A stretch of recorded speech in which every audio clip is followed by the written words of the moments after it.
आप देख रहे हैं नेशन 24 न्यूज, देश को समर्पित।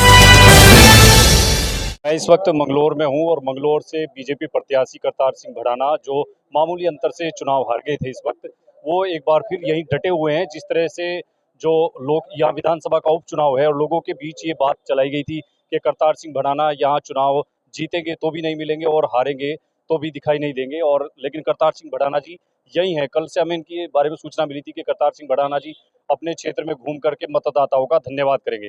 हम उनसे मिलने के लिए पहुंचे हैं और कुछ सवाल हैं जो उनसे पूछे जाएंगे। भड़ाना जी, पहले तो आपका बहुत बहुत स्वागत है। धन्यवाद जी। ऐसा है, आपके जो प्रतिद्वंदी हैं, विशेष रूप से जो कांग्रेस के लोग हैं, वो कह रहे थे कि करतार सिंह भड़ाना जी यहाँ अब चुनाव में दिखाई दे रहे हैं। जैसे ही चुनाव के नतीजे आएंगे, हारेंगे तो भी नहीं दिखाई देंगे और जीतेंगे तो भी नहीं दिखाई देंगे।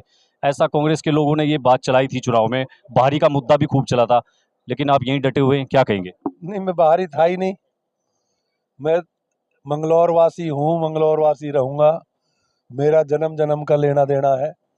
18 साल पहले भी आया था, लेकिन उस टाइम कहीं और का भी कर चुकाना था, वो चुका के आया हूँ। अब इनके बीच से ही जाऊँगा हरिचरणों में।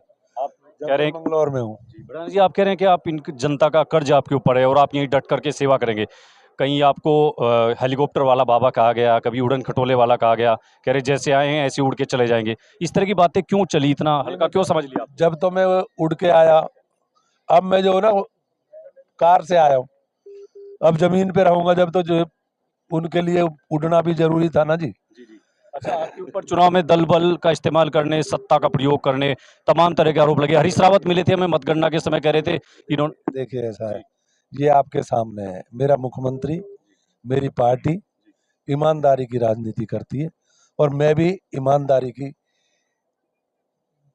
मैं यही कहूँगा कि ईमानदारी की मैं प्रतिज्ञा है मुझे कि मैंने ईमानदारी से ही सेवा करनी है।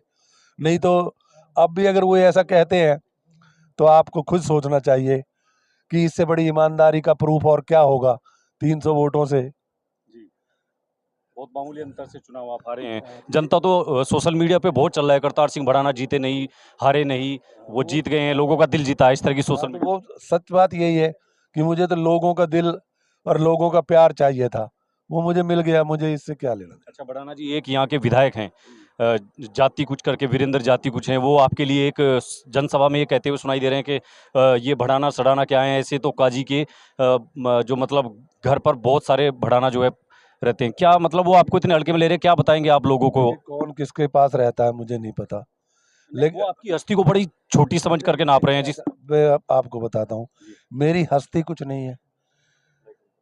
मेरी हस्ती कुछ नहीं है। मैं मालिक का शुक्रगुजार हूँ कि मैं जहाँ जाता हूँ मुझे प्यार मिलता है।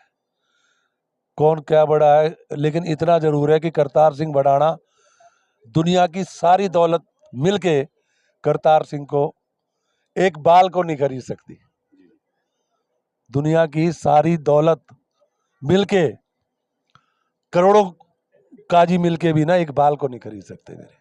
लेकिन भड़ाना जी, वैसे तो ये चुनाव आयोग की और तमाम बंदी से हैं, लेकिन फिर भी हम मोटा मोटा पूछना चाहते हैं ताकि लोग जो देख रहे होंगे उनको पता लगे कि जिनको वीरेंद्र जाति बता रहे हैं कि वो भड़ाना कुछ नहीं है, उनको थोड़ा पता लगे। आपको हेलीकॉप्टर बाबा भी कहते हैं, आपका खुद का हेलीकॉप्टर है, कुछ थोड़ा बता देंगे क्या? मैं कुछ नहीं हूँ। मैं अपने बड़ों का, नहीं है तो बहुत कुछ भड़ाना जी, आपके बारे में पूरा देश जानता है। मैं कुछ भी नहीं हूँ। मैं सिर्फ ये है कि मुझे मेरे को प्यार मिला, वो मेरी सबसे बड़ी दौलत है और मुझे वही चाहिए और मुझे कुछ नहीं चाहिए। आप कह रहे थे चुनाव में कि मैं मंगलोर को बेंगलोर बनाना चाहता हूँ, लेकिन हरीश रावत कह रहे हैं कि इनके तो मंसूबे जनता ने फेल कर दिए, नहीं तो यहाँ तो इसको दंगे की नगरी बना देते, दंगे का शहर बना देते। अब ये देखो, उनसे भी कभी पूछेंगे जब मौका मिलेगा।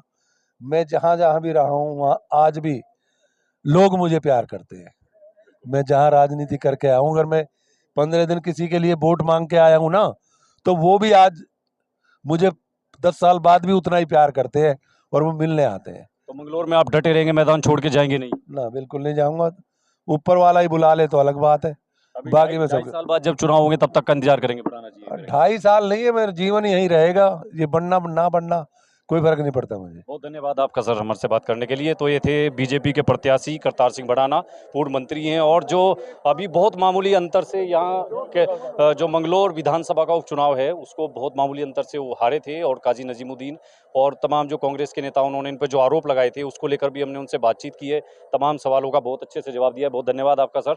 और जो चीज़ें थी वो सारी उन्होंने क्लियर की है और साथ में ये भी कहा है जो कांग्रेस के विधायक हैं या और भी लोग हैं जो उनको लेकर के कह रहे हैं वो उनकी हस्ती को किस तरह से मापते हैं ये उनके लिए ज़्यादा मायने नहीं रखता है। लेकिन वो अभी 2.5 साल के बाद जो विधानसभा चुनाव होने हैं उसके लिए अभी से मंगलौर में डट चुके हैं और यहाँ उनका जो मतदाताओं के लिए धन्यवाद का कार्यक्रम है। आप देख सकते हैं लंबे और बड़े काफिले के साथ करतार सिंह भड़ाना यहाँ मंगलौर विधानसभा का ये कुआहेड़ी गाँव है जहाँ पहुँचे हुए थे और अपने तमाम जो पदाधिकारी हैं पार्टी के जो उनके समर्थक हैं उन सब के साथ करतार सिंह भड़ाना का एक काफिला आप एक बार दिखाइए यहाँ इस कुआहेड़ी गांव से निकलते हुए और करतार सिंह भड़ाना के साथ में कितनी बड़ी तादाद में लोग यहाँ उनको देखने के लिए एक बार आप दिखाइए कितनी बड़ी तादाद में लोग यहाँ डटे हुए थे। और ये तमाम वो लोग हैं जो उनको भड़ाना जी को यहाँ देखने आए थे। क्या कोई कुछ कह रहे थे? कौन बोल रहे थे? क्या जी भाई साहब, आपके गांव में भड़ाना जी आए थे चुनाव हारने के बाद, क्या आप लोगों को लगता था कि चुनाव हारने के बाद भी भड़ाना जी यहाँ टिक पाएंगे? हमें तो ये भी नहीं लगता था कि वो चुनाव हार जाएंगे। अच्छा। और ये तो विपक्ष चला रहा था कि ये लोग मिलने के नहीं, जीत के तो भी नहीं मिलेंगे, हार के तो भी नहीं मिलेंगे। अब जवाब तो उन्हें मिल रहा ना। कांग्रेस के लोगों ने तो बात फैलाई थी ना कि भड़ाना जी जहाँ से जीतते हैं उन्हें मिल रहा, नहीं तो हारने के बाद भी नहीं जा रहे जा नहीं जीत। रहे। हाँ, ये तो हारने के बाद भी यहीं रुके हुए हैं। ऐसा तो नहीं 5-4 दिन के लिए रुक रहे हो? वो फिर देख लेंगे, अभी दिखाई नहीं देगी। सच्चाई छिप थोड़ा सकती है। गांव में 5 लाख की जो घोषणा है विकास कार्य की वो भी करके गए हैं। आपको लगता है कि वो 5 लाख का काम होगा? हमें 100% लग रहा है कि वो जो बोल के गए वो करेंगे। हमें पूरी उम्मीद है। वो झूठ नहीं बोल रहे, ना राजनीति गंदी कर रहे। वो ये झूठ की राजनीति नहीं, वो झूठ की राजनीति नहीं कर रहे। क्यों चाचा, ऐसा ही है क्या? हाँ ऐसा ही है भाई। ये आगे बाबूजी कुछ कह रहे थे मूंछ वाले बाबूजी, इनसे पूछते हैं जरा। जी इधर आओ भाई रविंदर जी एक बार। जी जी मैं कहूँ जी जी, जी कहो बिल्कुल। जो मान लिया इलेक्शन लड़ेगा बराबर सामने, वो कुछ न कुछ बुराई तो कर देगा ही। वो हर किस्म की बुराई निकाल लेगा।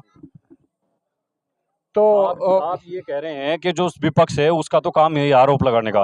तो भड़ाना जी पे जो आरोप लगे थे कि ये एक सीट पे टिकते नहीं, जहाँ से चुनाव हार जाते हैं, जीत जाते हैं, फिर वापस आते हैं। हमने वहाँ इलेक्शन वहाँ लड़ाया था इनका, इस समय क्या नाम, खतौली में। खतौली मुजफ्फरनगर तक आप गए? हाँ। बड़े दीवाने हो गए इनके? हाँ हाँ अच्छा, बिल्कुल। नाम क्या है आपका?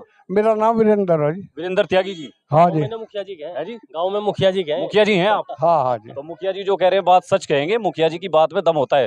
पूरे देश में आप कहीं भी घूमिए, सरपंच प्रधान मुखिया जो मिलेंगे और हम इनकी बात है। हाँ जी। हम तो चाह रहे कि यहाँ काम न करवाओ, काम करवाने वाले तो त्रिवेंद्र रावत भी वो भी करवाओगे यहाँ। तो फिर भड़ाना जी से क्या करवाना? नहीं, हम चाह के ना करो तो ठीक हो।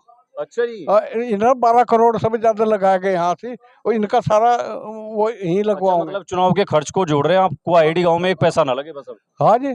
अच्छा, हम तो ये कह रहे हैं जी। तो मुखिया जी क्या कह रहे हैं कि भड़ाना जी से विकास के लिए पैसे भी नहीं चाहिए क्योंकि चुनाव में, हाँ क्या कहेंगे? पैसा जब लगवाओगे, जब वे विधायक बन जाएंगे जी, जब पूरा काम लेंगे उनसे। अच्छा अच्छा, जब पूरे विधायक होंगे तो पूरा काम लिया जाएगा जब 5 साल के चुनाव। आज लो एक कप चाय का नहीं पिया और ना आज भी पिया और ना पीऊं।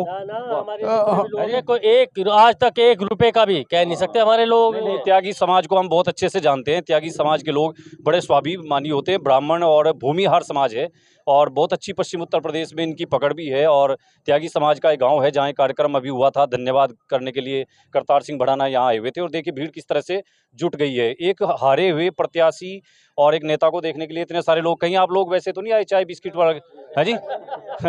नहीं नहीं, सब लोग जो है सब लोग भड़ाना जी के प्यार में आए हैं। तो हमने अभी आपको एक्सक्लूसिव रिपोर्ट दिखाई है, ग्राउंड रिपोर्ट है बिल्कुल नेशन 24 पर। मंगलौर विधानसभा उपचुनाव के बाद बीजेपी के जो प्रत्याशी थे करतार सिंह भड़ाना, वो अब भी यहीं डटे हुए हैं।